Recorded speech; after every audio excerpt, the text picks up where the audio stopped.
కాంగ్రెస్ ప్రభుత్వానికి ఆనాడు కాంగ్రెస్ నాయకుడు రాజశేఖర రెడ్డి గారు తన ఇచ్చిన మాట, కాంగ్రెస్ ఇచ్చిన మాటని నిలబెట్టుకొని ప్రతి రాష్ట్రానికి సమాజానికి కీలక నిర్ణయాలు వాగ్దానం చేశాము. ముఖ్యంగా కులగణన, రెండవది దళిత సమాజంలో సమానత్వం, సామాజిక సమానత్వం. ఈ రెండింటి పైన కూడా కాంగ్రెస్ ప్రభుత్వము రేవంత్ రెడ్డి గారు కట్టుబడి ఉన్నట్టుగా మనమందరం కూడా తెలంగాణ సమాజ క్షేమం కోరుతూ సంక్షేమాన్ని, అభివృద్ధిని సహచర శాసనసభ్యులు, మంత్రివర్యులు, పార్లమెంటు సభ్యులు, శాసన మండలి సభ్యులు, ప్రజాప్రతినిధులు, ఈనాటి ఈ రైతు పండుగకి దక్షిణాదిగా విచ్చేసినటువంటి పనిచేసుకుంటూ చిన్న భిన్నమైనటువంటి పరిపాలనా వ్యవస్థని సరి చేసుకుంటూ అమలు చేయడం కోసం తెలుగు భాషని ఉదాహరించుకుని ఈ రాష్ట్ర ప్రభుత్వం సాక్షాత్తు రాష్ట్ర ముఖ్యమంత్రి అన్న కష్టాలున్నా, అప్పులున్నా ఆనాడు కాంగ్రెస్ పార్టీ రాహుల్ గాంధీ గారు, సోనియా గాంధీ గారు ఇచ్చిన వాటిని నిలుపుకోవాలి. ఈ యొక్క 2 లక్షల రుణభారం రైతులు దేశంలో నాకు కష్టమైన రైతుగా భారం ఉండకూడదు, మనం ఇవ్వకుండా వరిధాన్యాన్ని కొనుగోలు చేయాలి అని చెప్తే ఉత్తమ కుమార్ రెడ్డి గారు తిరుగల్లుడు పడ్డ, తుఫాన్ వచ్చిన, రైతులు ఇబ్బందుల్లో ఉన్న, కష్టకాలంలో ఉన్నటువంటి రైతాంగాన్ని పకడ్బందీగా వదిలేస్తున్నారు. అదృష్టం ఈ రోజు బయట మార్కెట్ కూడా మంచి ధర ఉంది. 31,000కి ఇంటికి వచ్చి పనిచేస్తున్నారు, కళాలో పనిచేస్తున్నారు. రైతుకు రూపాయి రావాలి, మీరు విశిక్షణ పెట్టబోకండి, ఆడెక్కడ రూపాయలు వస్తే అక్కడ అమ్ముకునేటటువంటి వెసులుబాటు ఇవ్వండి అని చెప్పి ఉత్తమ గారిని నేను కోరాం. అందుకనే 1,53 లక్షల టన్నుల బియ్యం కాదని ఈ రోజు బ్రహ్మాండంగా కొనుగోలు జరుగుతుంది. అదేవిధంగా అన్ని పంటలకి సంబంధించి 2,747 కోట్ల రూపాయల చెక్ ఈరోజు లాంఛనంగా ఈ వేదికపై ఇవ్వడం జరుగుతుంది. అలాగే బ్యాంకు లింకేజ్ కూడా ఇవ్వడం జరుగుతుంది. 250 స్వయం సహాయ సంఘాలకు పంట రుణమాఫీ, బ్యాంకు లింకేజ్. గౌరవనీయులైన ఇంత అందమైన, ఎందుకంటే చప్పట్లు చేతులవి చూసేటప్పుడు కళ్ళ పని కదా, జోర్సే ఆఫ్ డాన్సే.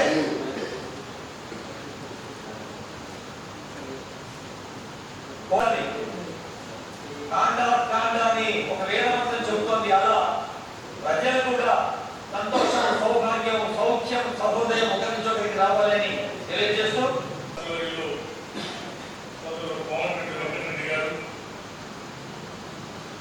కాంగ్రెస్ ప్రభుత్వం మళ్ళీ తిరిగి వాటిని మొదలుపెట్టి నిధులు కేటాయిస్తూ ప్రతి నెల రివ్యూ చేస్తూ ముందుకు తీసుకుపోయేది. ఈనాటి చేశారా? గతంలో ఉన్నటువంటి ఇక్కడ ఉన్నటువంటి దూరాలు మేమే కట్టాం. ఇక్కడ ఉన్నటువంటి కోయల్ సాగర్ కానీ, లేకపోతే భీమా కానీ, లేకపోతే తలకుర్తి ఎత్తిపోతల పథకం కానీ, ఇటువంటి ఇత్యాది ప్రాజెక్టులన్నీ ఆనాటి కాంగ్రెస్ ప్రభుత్వాలు మొదలుపెట్టాయి. చివరికి పాలమూరు రంగారెడ్డికి సంబంధించి కూడా ఆనాటి కాంగ్రెస్ ప్రభుత్వమే ఆ రోజు జీవో ఇష్యూ చేసింది.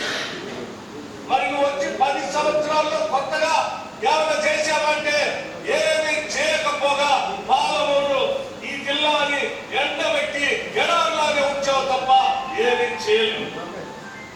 మేము వచ్చాము, ఇది కృష్ణానది పరిస్థితి. గోదావరిలో ఏమైనా చేసామంటే రాష్ట్రం మొత్తాన్ని కులబెట్టి కాళేశ్వరం ప్రాజెక్ట్ అని కట్టాము. ఆనాటి కాంగ్రెస్ ప్రభుత్వ ఎన్నికల సందర్భంలో ఇచ్చిన హామీ మేరకు తప్పనిసరిగా 2 లక్షల లోపులో ఉన్నటువంటి రైతుల రుణాలని కూడా మాఫీ చేస్తామని చెప్పి చాలా స్పష్టంగా మాట్లాడమే కాదు, ఆగస్టు 15లో కూడా చేస్తానని ముఖ్యమంత్రి గారు మాట్లాడమే కాకుండా ఇలాగా తప్పించుకోవాలి. ఇచ్చిన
పెద్దలు ఉత్తమ్ కుమార్ రెడ్డి గారు, వ్యవసాయ శాఖ మంత్రి వర్యులు రావు గారు, అదేవిధంగా వేదిక మీద ఉన్న ప్రజల వేలాది మంది పాలమూరు బిడ్డలు తరలి వచ్చి ఈ పాలమూరు గడ్డ ఇదే రైతుల వేదిక. ఈ రైతు పండుగలో వేలాదిగా తరలి వచ్చి ఈనాడు మేము సంతోషంగా ఉన్నాం.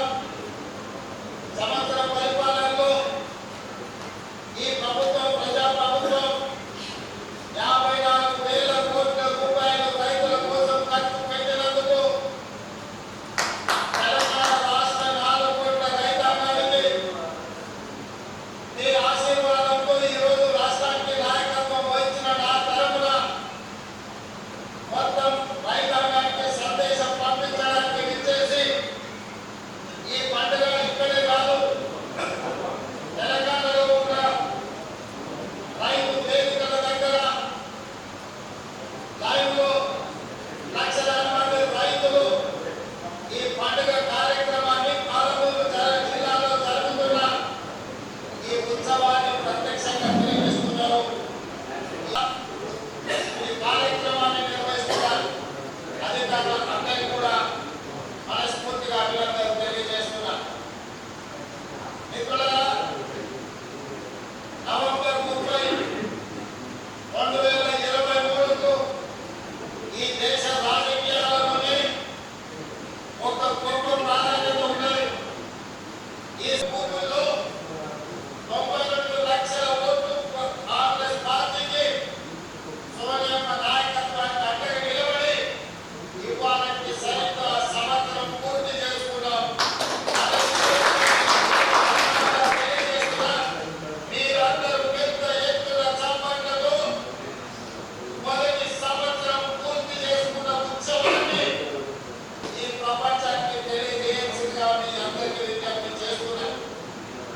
మిత్రులారా, నవంబర్ 30, 2023 నాడు ఏ ఉత్సాహంతో, ఏ అభిమానంతో, ఏ గుండె ధైర్యంతో ఈ పాలమూరు బిడ్డను ఆశీర్వదించాలని ఈ గడ్డంతా అండగా నిలబడి ఈ జిల్లా అంతా ఏకోన్ముఖమై ఎంతో కాలం నుంచి ఎదురు చూస్తున్న అవకాశం ఒక్కసారి వచ్చింది.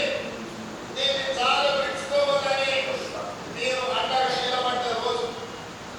ఇవాళ ఈ సందర్భంగా మీ అసలు కోరుకున్న వాళ్ళ కన్నీళ్ళని కళ్ళతో చూసిన ముఖ్యంగా అచ్చంపేట నాగరికతలు వలపల్లి ప్రాంతంలో కుటుంబ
బగ బగ బగ బగ మండే నిప్పుల దండై కదిలిండే మా అన్న రేవంతు ధన ధన ధన ధన దరువుల మోతల కదిలొస్తుండమ్మో అన్న ఎనుముల రేవంతు ఓ కాంగ్రెస్ జెండా ఎగిరేసిందంట ఆ ఎదురెవడే ఉన్నా ఆ ఎదురిస్తాడంట ఆ సుడిగుండాలకు ఎదురెళ్ళేటి గుండె తనదంట ఓ కాంగ్రెస్ జెండా ఎత్తిండే అన్న రేవంతు కథన రంగం తొక్కిండే పులిబిడ్డ రేవంతు ఈ దోపిడి దొర పాలన పైన అన్న రేవంతు సింహంలా పంచా విసిరిండే నిప్పై నిలువెత్తు బగ బగ బగ బగ మండే నిప్పుల దండై కదిలిండే మా అన్న రేవంతు ఓ ధన ధన ధన ధన దరువుల మోతల కదిలొస్తుందమ్మో అన్న ఎనుముల రేవంతు ఎనుముల వంశంలో